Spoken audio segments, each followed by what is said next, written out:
Hi childrens. Hi sir. Childrens మనము మన channel name వచ్చేసి బాలు తెలుగు ఛానల్. ఏంటిది? బాలు తెలుగు ఛానల్. మనం ఈ రోజు వచ్చేసి చాలా ఇంపార్టెంట్ పద్యం ఆచార్యునికి ఎదిరింపకు. ఎన్నో పాఠం లోపల?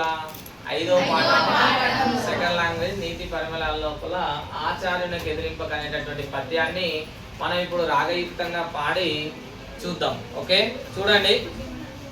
ఆచార్యునకెదిరింపకు, ఆచార్యునకెదిరింపకు, బ్రోచిన దొర నింద చెయ్యబోకుము, బ్రోచిన దొర నింద చెయ్యబోకుము, కార్యలోచనములొంటి చెయ్యకు, మాచారము విడువబోకుమయా,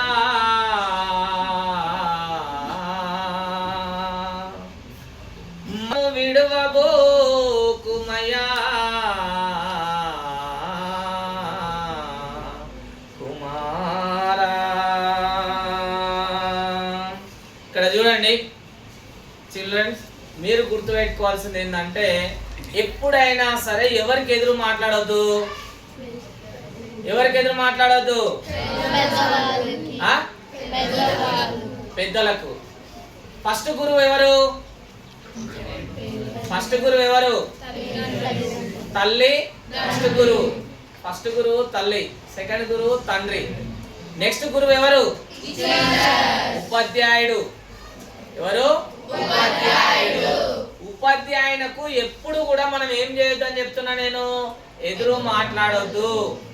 ఉపాధ్యాయునికి ఏం చేయొద్దు, మనం ఎదురు మాట్లాడొద్దు.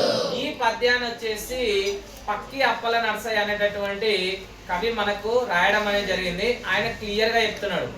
ఏం చెప్తున్నాడు అంటే మనం ఎప్పుడైనా సరే ఉపాధ్యాయులకు ఎదురు మాట్లాడకూడదు. ఏం చేయొద్దు?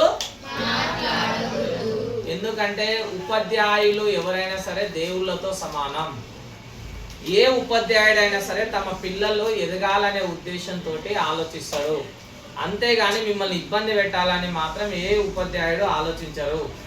మీరు మీ రిజల్ట్ వచ్చిన రోజు ఫస్ట్ మీ తల్లిదండ్రుల కంటే ఫస్ట్ హ్యాపీగా ఫీల్ అయ్యేది ఉపాధ్యాయుడు. ఎందుకంటే సంవత్సరం పొడవు మీకోసం కష్టపడతాడు.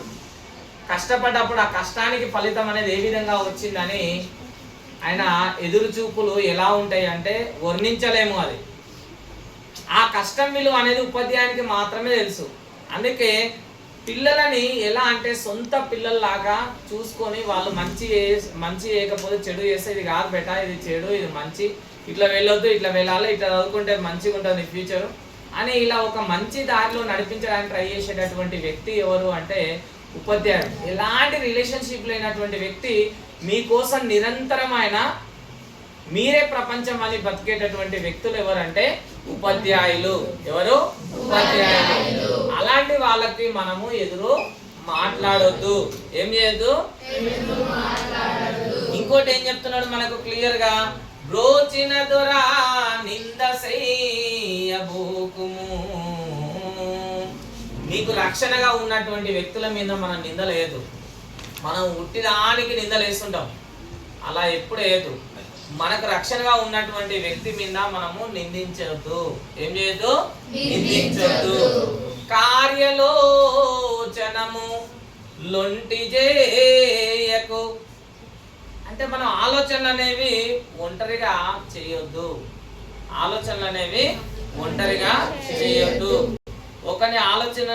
ఒక ఆలోచనతో ఎప్పుడు చేయొద్దు మనం. ఇంకోటి ఏం చెప్తున్నాడు మనము, మాచారము విడువబోకుమయా.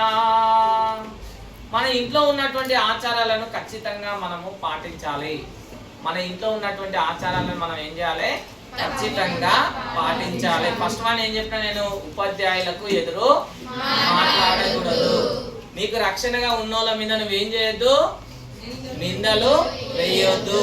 తర్వాత ఏదైనా పని చేసేటప్పుడు ఒక్కరి ఆలోచనతోటి ఎప్పుడు చేయొద్దు. ఏదైనా పని చేసేటప్పుడు ఒక్కరి ఆలోచనతోటి ఎప్పుడు చేయొద్దు. మన ఇంట్లో ఉన్నటువంటి ఆచారాలను సంప్రదాయాలను ఖచ్చితంగా పాటించాలి అని ఎవరు చెప్తున్నారంటే పక్కి అప్పల నర్సయ్య. ఎవరు చెప్తున్నారు? మీరు ఎవరిని ఎదిరించొద్దు,